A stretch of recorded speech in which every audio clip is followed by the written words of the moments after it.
And then you showed me around and I was blown away. I'm like, so, hello everybody. We got a special guest today. thank you. Regilio Tuur, or Reggie. Yeah? Let me introduce him. In 1988 he became world famous for the Olympic boxing game, first round. The former world champion, he knocked him down in how many seconds? 2 minutes and 20 seconds. 2 minutes. And later in 1994 he became world champion. Yes. Yeah. And this year is your 30th anniversary of Yes. being a world champion. And we have met some months ago, and we connect. Yes. And why is that? So we are in the Pinball Museum, and you're not a pinball fanatic or something, Well, but this building is so important for you. Well, I'm not a pinball fanatic, but I was in our youth. The pinball was big, Yeah. right? That was our first, our first connection with gaming, right? Yes. Yeah. That became the whole gaming industry. So I'm not big on paintball, but the building means a lot to me. Yeah. Why? Because the building is in Delfshaven, Yeah. and Delfshaven is where I lived as a kid. Yes. And we moved from Suriname here when I was 4.5, almost 5, and I lived there up until my 11th. And I lived like literally a 3-minute walk from here to the Tover Tunnel. Tover Tunnel, and you were a neighbor from André van Duin. André van Duin was a big name Yes. back then in the area. Lived on Eerste Schanstraat. Tweede. Schanstraat. Second. Yeah. So André van Duin was a big star, of course. He opened the Piet Hein jeugd center. Okay. What I used to play, and the Dubbele Palmboom used to be a museum. Yes. All right, used to be a regular museum. Right now it's a cool pinball museum. It's a regular museum, and 2 steps from here is a church. I forget the name of the church. It's the Pilgrim Fathers. Pilgrim Flog, exactly. And from school we had the choice of going to church or coming to the museum. Yeah. Right, but I didn't know how to choose which one to choose.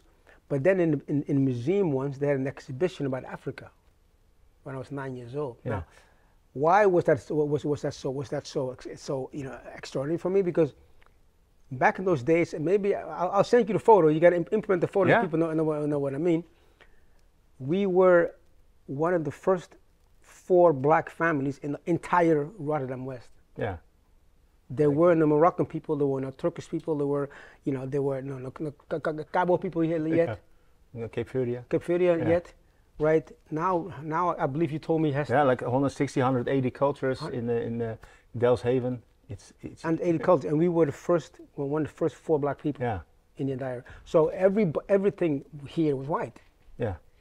And so we came as kids here, and the entire environment was white, and we had a good experience. Why? Because there was a novelty, because we were new. Yeah.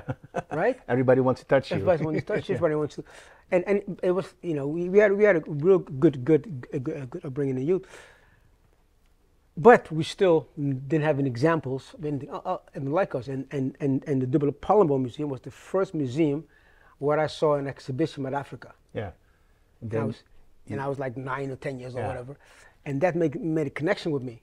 Yeah. And so I kept coming back here, and they had like 3-4 different things in like 3-4 years about Africa. Yeah.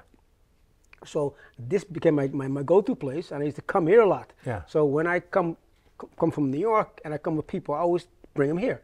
The Delfshaven, and I tell the story about Dubbele Palmboom. So I'm outside telling the story about Dubbele Palmboom to my friend from New York, and then the door opens and you walk out, and I'm like, yo, and you go, hey, Regilio. So I said, hey, and he said, I'm Regilio. I was like, whatever happened is it used to be a museum, and you say it's still a museum, which is now the Pinball Museum. I said, Pinball Museum? What is a Pinball Museum? Yeah. And then you showed me around, and I was blown away. I'm like, what? Yeah. This place is so cool.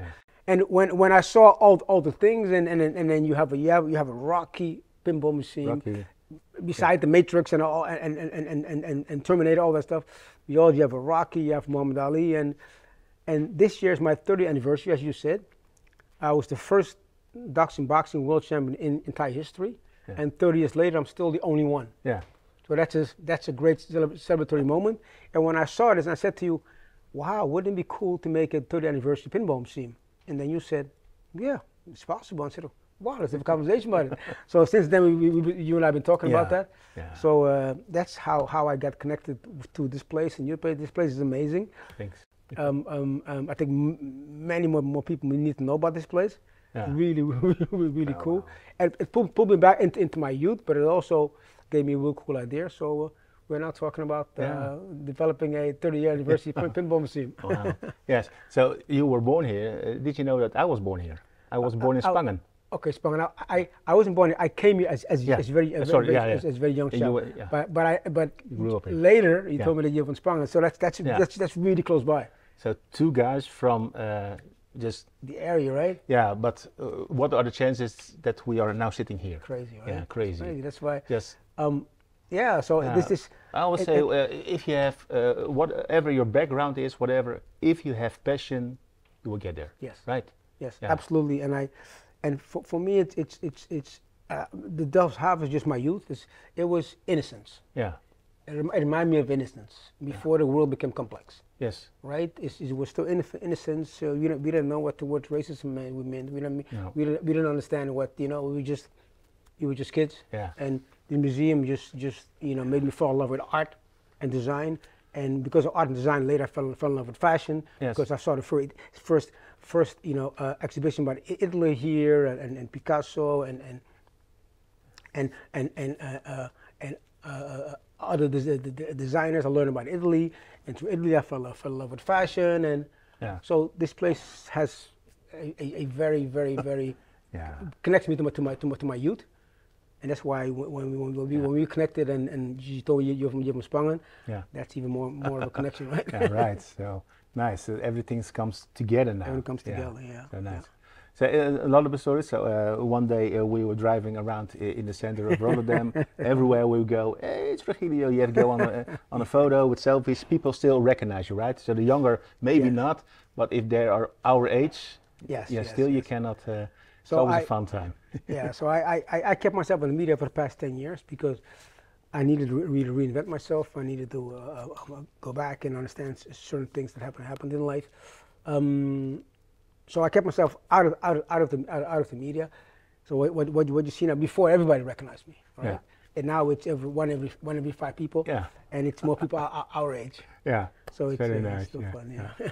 You also told me that you got a lot of mentors that helped you because you were instantly world famous. Yes. And you did not have media training, but can you something a little bit about Freddie Heineke or Joop van den Ende? Yeah. So I became very famous like this, right? So when I left from the Olympics, my mother and my sisters dropped me off, and when I came back, there were 20 buses waiting for me. Yeah.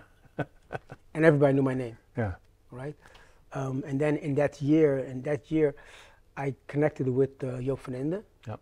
And Joop van den Ende really liked how I was, my personality. Yeah. I was good in front of the camera. Yeah. He put you on the gaming shows. He put me in all the shows. Yeah. And he made them pay me for it. Yeah. A lot of money. Right. So and that money is what the money that I saved to move to America. Yeah. Right. Again, for me it was a lot of money. It wasn't a lot of money back then. It was 5,000 gulden back then, and then back then it was in dollars. So when I went to America, it was $2,500. But it made me survive the first couple of months. Yeah. So because of all the TV shows Joop van den Ende put me in, I became even more famous. Yes. Right? So everybody recognized me, and then I kind of got in.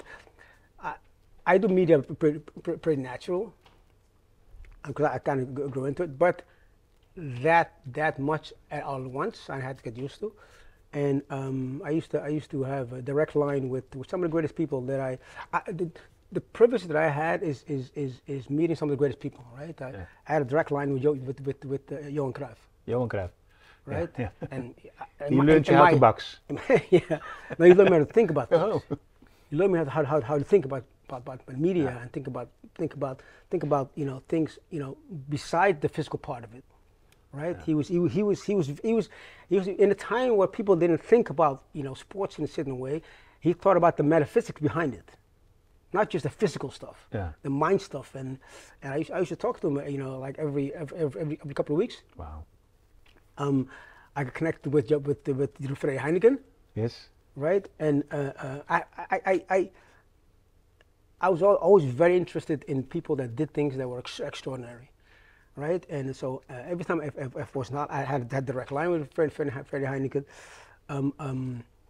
Every time I was in Holland, I spent time with him, right? And he would tell the stories of how, like the story, one of the coolest stories that they told me is like how Heineken became famous in America. Have you heard the story? Probably, but tell it again. That is. So the story is that back in days in America was what you hear Donald Trump say now. Okay, what he means with that, when he's saying "Making America Great Again," what he means is that in those days, in the 60s, 70s, everything in America was American. Yeah. Cars were Americans. Cadillac, Chevy, you call it, right? Americana. Everything else was Americana. Beer was Miller, and you know, you didn't drink a nothing else than American beer. No. Right? Everything was American, right? And so if you went to a bar, Miller or Budweiser, right? Yeah. So Freddie Heineken he hired a team of people that looked all different, like a black guy, white guy, Chinese guy, all different people, male, female, and he would let them go to a bar and ask the bartender, "We have having Heineken," and the bartender would go, "What?" Next day again, but now white guy, now black guy, now Chinese guy, now female. So and then after the bartender heard from like 20 different people Heineken, he'd go, "What's a Heineken?" Yeah. And then the salesperson would come by, "Hi, I'm from Heineken. Do you want to sell my beer? Do you want to sell my beer?" That's brilliant. Very clever. Okay, that's again for now. It's people say, but this is in a time where stuff like this was not done. Yeah. Right, and those stories were for me as a kid back then. I learned a lot from people like that. I was privileged to have contact with people of that level. Yeah. You know, and the last person that I had contact with, I used to go back and forth was Van Valk, Arie, the old man. Arie van der Valk, yeah. Yeah, he was a great guy. And back then I was much closer with the Van der Valk family. I lost that contact. But the old man used to, when I was in Holland, I'd always go see him. Wow. Yeah. And so that's four iconic people for the Netherlands, right? For me, some of the greatest Dutchmen ever lived. Wow. In my opinion. Yeah. In my opinion. Yeah. We're talking about the Muhammad Ali pinball machine, but I probably have a story about Muhammad Ali also. I have, yeah. Well, as a kid, of course, my dad was a huge Muhammad Ali fan because my dad was a fighter, and he used to wake us up, you know, at middle of the night to go watch Muhammad Ali in those days, because in those days you didn't have any streaming services. Yeah. You had to wake up. You had to wake up middle of the night. Yeah. So I grew up with watching Muhammad Ali on television, and then when I moved to America, I met the great Muhammad Ali, and you know, was my father's hero. Yeah. Right. So wow. That was great because that made me even more of a hero towards my father. Yeah. Wow. And I met the great Muhammad Ali. I got to spend some significant time with him. Yeah. Wow. You know, so privileged, very privileged. Yeah. Yeah, because what I said, your father was American and your mother was from Suriname. Well, my dad was born in Suriname, but he worked with Americans. He spent a lot of time in America. Okay, but he always speaks. My dad only spoke English. Yeah. My mom speaks Dutch, Surinamese, and my dad only spoke English. But you can if I talk Dutch, you can understand me. I can understand it. But you're 18 on living in New York, so the speaking Dutch is very. But hard. Also, it's much more natural for me to speak English because that's what I'm used to. I communicate in English with my entire family. Yeah. I only communicated with Dutch people outside my house and outside because I had to. Yeah. Wow. Thanks, man. Well, great story, man, and always love to see you here. And we'll see you around. So, man, thanks. Listen, we're going to talk some more about the pinball, and more people need to see this. Yes, and let me show you. Yeah, but let me show you your. Thanks, man. All right, man. Good to see you again. Yes.